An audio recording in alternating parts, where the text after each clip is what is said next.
오늘 말씀을 보겠습니다. 사무엘상 7장 1절부터 4절입니다. 사무엘상 7장 1절부터 4절입니다. 우리 한 절씩 교독하도록 하겠습니다. 기럇 여아림 사람들이 와서 여호와의 궤를 옮겨 산에 사는 아비나답의 집에 들여놓고 그들의 아들 엘리야사를 거룩하게 구별하여 여호와의 궤를 지키게 하였더니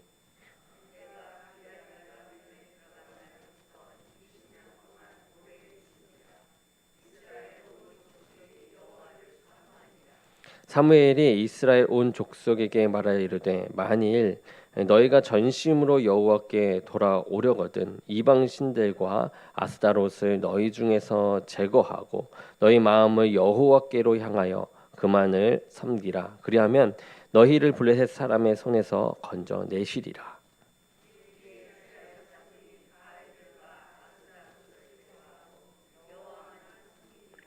아멘. 오늘 말씀은 전심으로라는 제목으로 말씀을 전하도록 하겠습니다. 오늘날 보면 세계에는 240여 개의 나라가 있다라고 합니다. 이렇게 많은 나라 중에 자신의 나라가 세계 중심에 있다라고 생각하는 사람들이 있는데요. 중국 사람들이 그 사람들 중에 한 명입니다. 한 이제 나라이죠. 중국 사람들은 자신들의 문화가 이 세계의 중심에 있다라는 그런 중화 사상을 가지고 있습니다.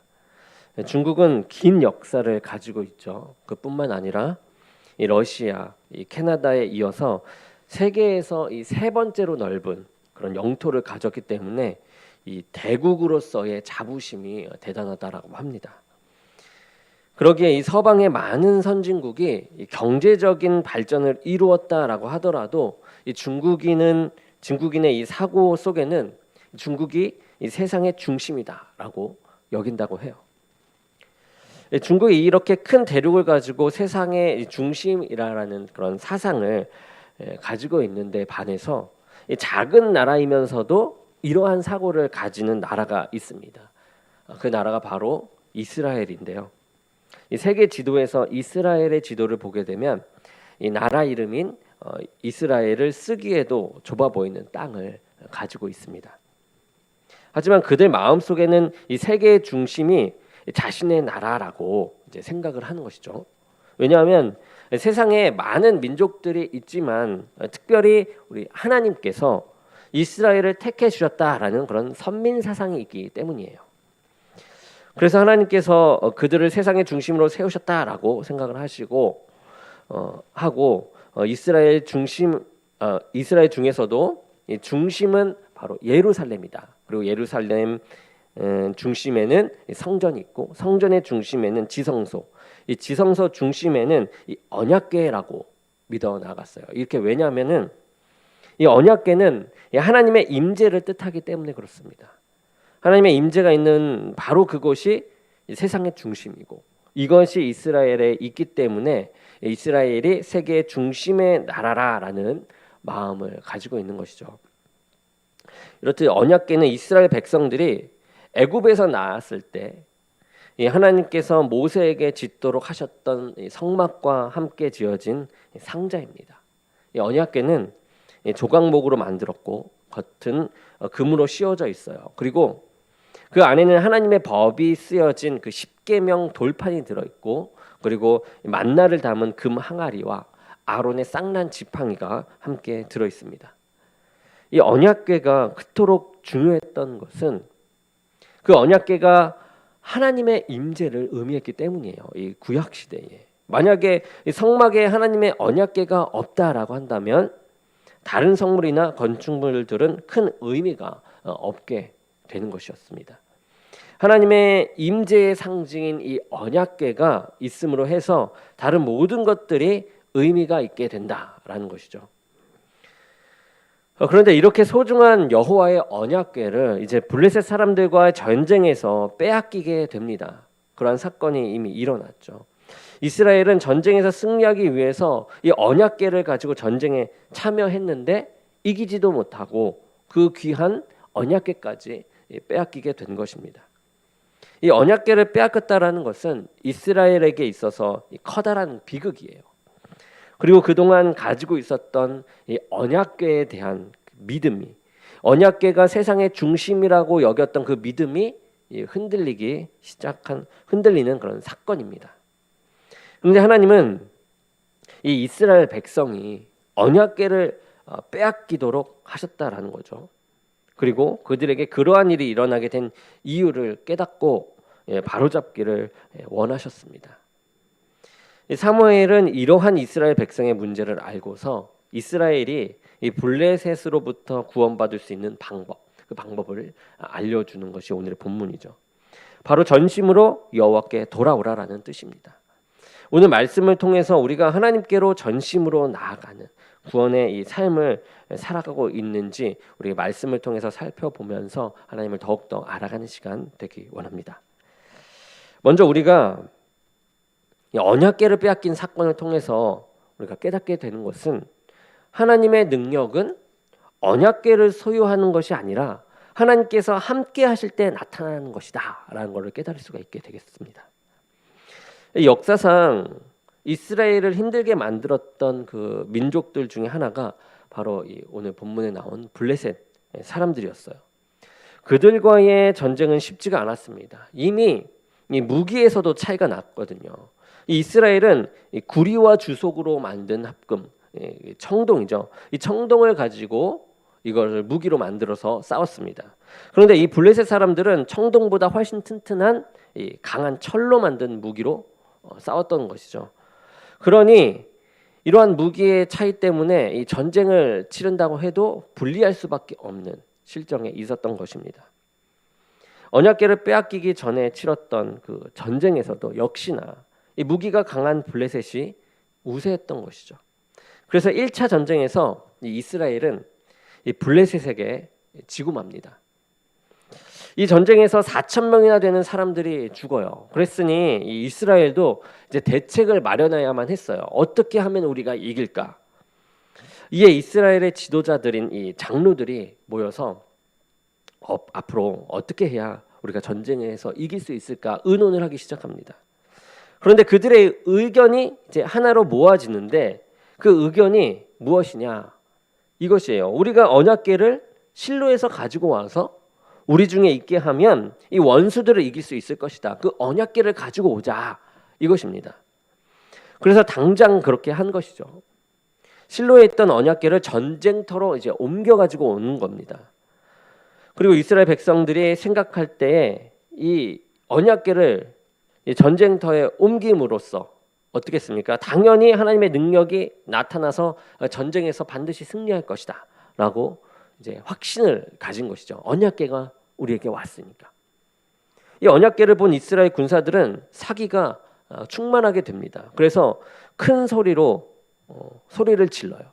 얼마나 소리가 크던지 땅이 울렸다라고까지 나옵니다. 이스라엘의 함성을 들은 이 블레셋 사람들은 상대적으로 사기가 떨어집니다. 이 블레셋 사람들도 이 언약궤가 무엇인지 너무나 잘 알고 있었거든요. 이미 경험한 바가 있어요. 이미 알고 있었고 그랬기 때문에 더욱 낙심하게 되었습니다. 이 블레셋 사람들이 말합니다. 우리에게 화로다. 애굽을 재앙으로 치신 신이 이르렀으니 누가 우리를 이 능한 신들의 손에서 건지랴 하면서 이 낭망을 하는 것이에요. 그래도 한편으로 어찌 히브리 사람들의 종이 될 수 있겠냐. 대장부 같이 우리가 싸우자라고 하면서 전쟁을 시작하게 됩니다. 그런데 이 결과는 모두가 예상한 것과는 정반대의 결과가 나오게 되죠. 이스라엘이 승리할 줄 알았는데 이스라엘은 전쟁에서 크게 패하여서 이번에는 3만 명이나 되는 사람들이 죽고 맙니다. 그리고 전사한 3만 명 중에서는 그 당시 영적인 지도자였던 이 엘리 제사장의 두 아들, 이 홈리와 비느하스 제사장도 있었습니다. 그리고 더 충격적인 것은 하나님의 언약궤를 가지고 오지 않았습니까? 전쟁터에. 그 언약궤까지 블레셋 사람들에게 빼앗긴 것이죠. 이는 이스라엘 백성이 전혀 예상하지 못했던 사건이었습니다. 왜냐하면 이제 언약궤는 패배와 이 사망의 상징이 아니라 하나님의 임재와 구원의 그 능력을 상징하는 것이었기 때문에 이것은 상상도 못할 일이었던 것이에요. 이스라엘 백성들은 과거의 역사를 통해서 이를 경험했었습니다. 언약궤를 가지고 가면 모든 문제가 해결되었었거든요. 이스라엘 백성들이 이 가나안을 들어갈 때 물이 가득 흐르고 있는 그 요단강이 그들의 앞길을 막고 있었습니다. 그때 제사장들이 이 언약궤를 어깨에 메고 강물의 첫 발을 내디딜 때 요단강 물이 갈라졌어요. 그 사이를 이스라엘 백성들이 건넌 것입니다. 언약궤를 앞세워서 나가서 건너게 된 것이죠. 그리고 이스라엘 백성들이 가나안 땅을 들어갈 때에 그 앞길을 가로막는 막강한 성이 있었죠. 바로 여리고 성입니다. 사람의 힘으로는 그 성을 무너뜨릴 수 없어요.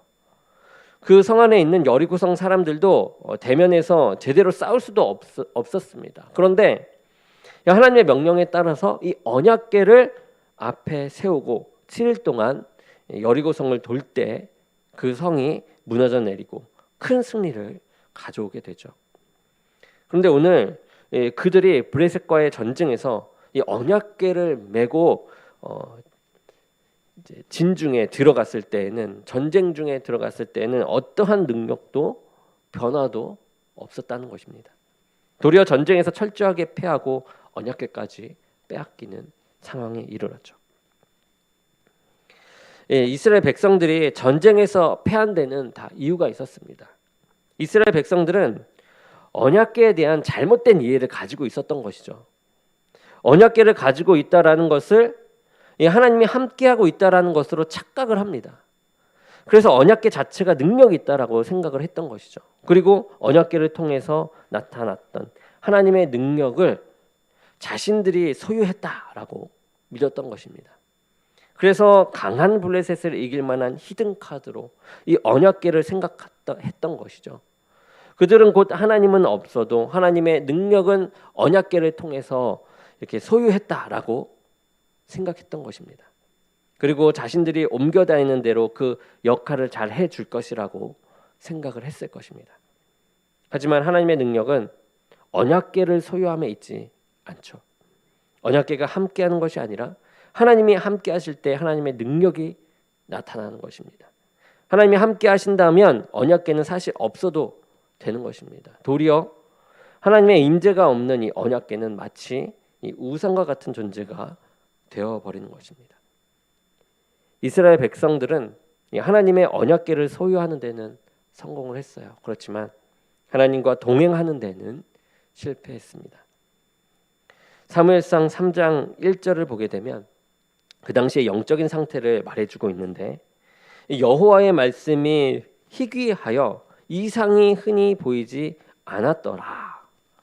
영적으로 하나님을 떠나 있던 상태가 이스라엘의 상태였고, 그러기에 하나님께서 그들과 함께하지 않으셨던 것입니다.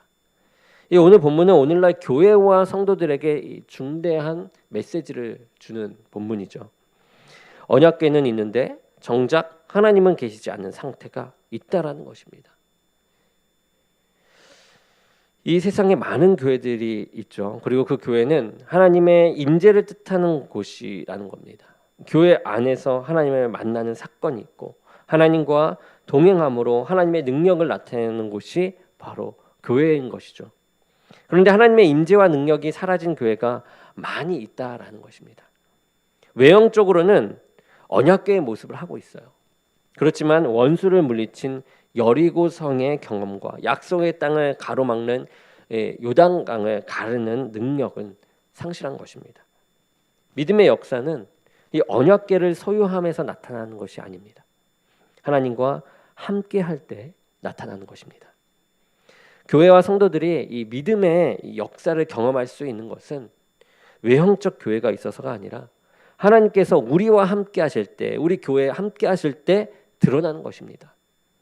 그때 교회 안에 하나님의 영광과 능력이 나타나며 우리 성도들, 우리는 이를 경험하는 것이죠. 우리는 언약궤만 소유하고 하나님과 함께함을 잃어버린 교회와 성도가 되어서는 안 될 것입니다. 사실 이스라엘에게 있어서 이 블레셋과의 첫 번째 전쟁에서의 이 패배는 하나님께서 주시는 각성의 때였습니다. 1차 전쟁에서 패한 후에 이 장로들이 모일 때 이 궁금했던 것이 있었어요. 여호와께서 어찌하여 우리로 오늘 블레셋 사람들 앞에서 패하게 하셨는고, 패하게 했는지가 너무나도 궁금했던 것이죠. 하나님께서 함께 하실 텐데. 전쟁에 패한 원인을 제대로 알고서 그 중심을 바로 잡을 때였어요. 그들에게 필요한 것은 더 나은 무기나 전략이 아니었습니다. 하나님의 임재가 없는 언약궤의 등장이 아니었다라는 것이에요. 이스라엘 백성들은 첫 번째 패배를 통해서 제대로 된 질문을 했지만 어리석은 답을 가지고 행동을 해요. 답을 잘못 찾은 것이죠.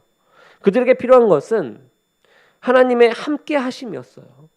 하나님의 도우심이었다라는 거죠. 도우심. 그러니까 한마디로 하나님이 있어야 한다는 겁니다. 전쟁에서 패한 그들에게는 하나님의 위로가 필요했고 그 다음 전쟁에서 승리할 하나님의 개입과 능력이 필요했습니다. 그러기 위해서는 언약궤를 메고 전쟁터로 뛰어드는 것이 아니라 하나님 앞에 무릎을 꿇어야 했었다는 것이죠. 하나님을 바라보고 하나님의 음성을 듣고 하나님과의 깨어진 관계를 회복해야 하는 것이었습니다. 이스라엘 백성의 문제는 무기가 약하거나 언약궤가 없었기 때문이 아닙니다.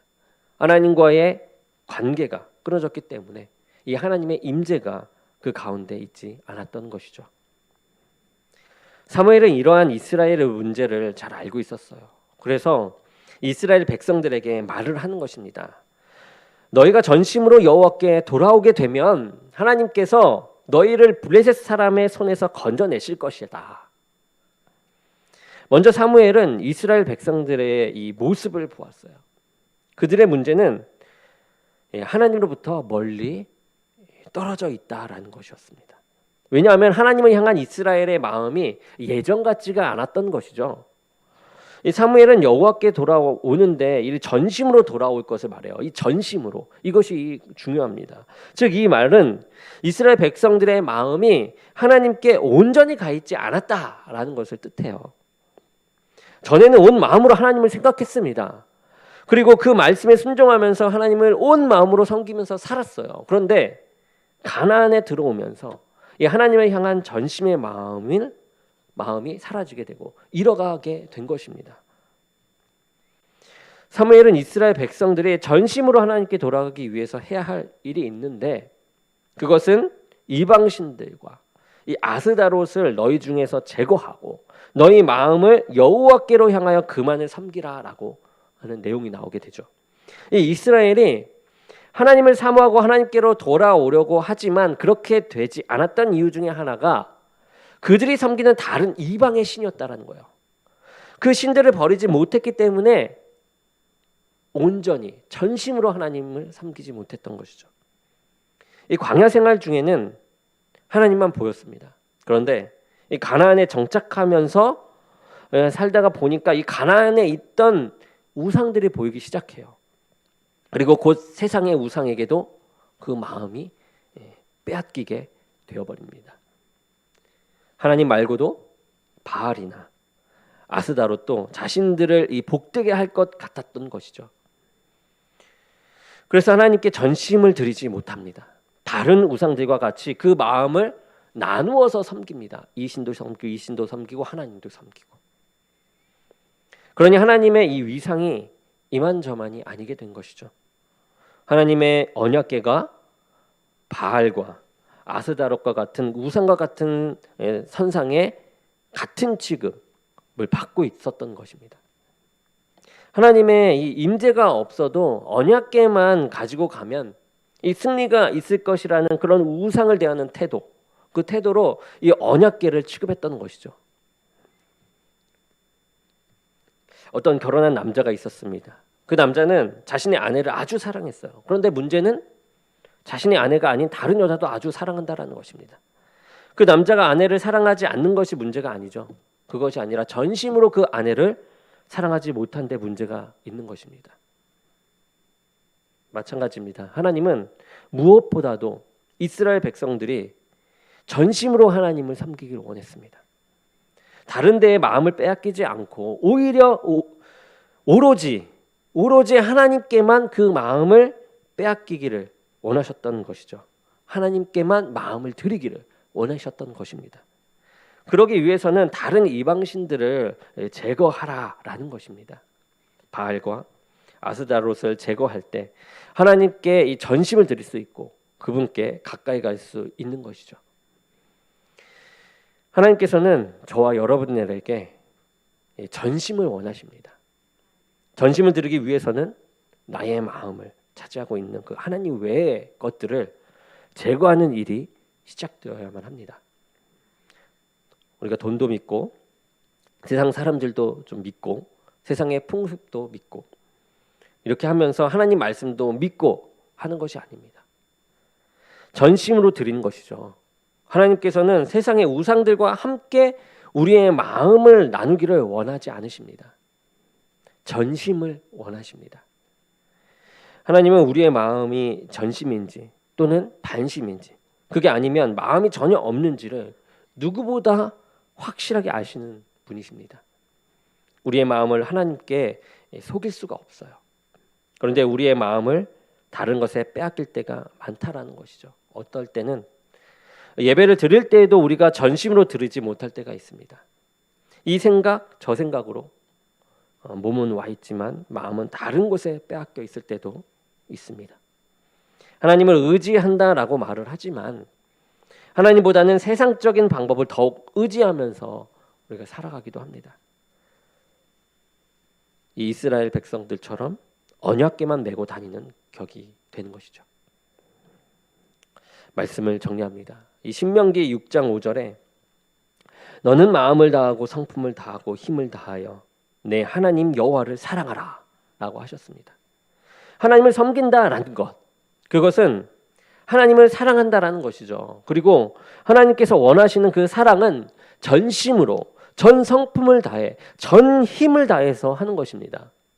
하나님은 성도들이 하나님을 전심으로 사랑하지 않고 언약궤만 들고 다니는 삶이 아니라 전심을 드림으로 하나님의 그 임재를 체험하는 삶을 살아가기를 원하신다라는 겁니다. 그런데 사실 이 하나님께서 이렇게까지 전심을 요구하시는 것은 하나님께서 우리를 전심으로 사랑하셨기 때문이에요. 하나님은 죄인된 사람들을 사랑하셔서 자신의 가장 소중한 이 독생자 예수를, 자신보다 더 귀하다고 여기는 이 예수 그리스도를 우리를 사랑함으로 내어주셨습니다. 전심으로 사람들을 향하여 찾아오셨고 전심으로 사랑해 주셔서 저와 여러분이 구원함을 받은 줄로 믿습니다. 하나님은 구원의 능력이 언약궤를 가지고 다니는 것에 있다라고 말하지 않습니다. 외형적인 교회 안에 머물러 있고 외형적인 신앙생활을 반복한다고 하나님의 이 능력을 소유하는 것은 아닙니다. 하나님의 구원의 능력은 하나님이 나와 함께 하실 때에 그 능력이 드러나게 되는 것입니다. 세상에 빼앗겼던 마음을 우리가 제거하고 하나님을 향하여 전심으로 나아가고 섬길 때에 하나님의 구원의 능력이 우리 삶 가운데 나타나는 줄로 믿습니다. 날마다 전심으로 하나님께 나아가고 섬김으로 이 하나님의 사랑과 구원의 능력을 체험해 나아가는 저와 여러분이 되기를 주님의 이름으로 간절히 축원합니다. 우리 기도하겠습니다. 사랑해 주님 감사합니다. 오늘 또 주의 말씀 아래 전심으로 나아갑니다. 전심으로 기도합니다. 전심을 향하여 우리가 한 마음 한 뜻이 되어 주님께 손을 내밀며 영광을 돌립니다. 이 시간 주님 저희들의 마음을 받아 주시옵소서. 예수님의 이름으로 기도드립니다. 아멘.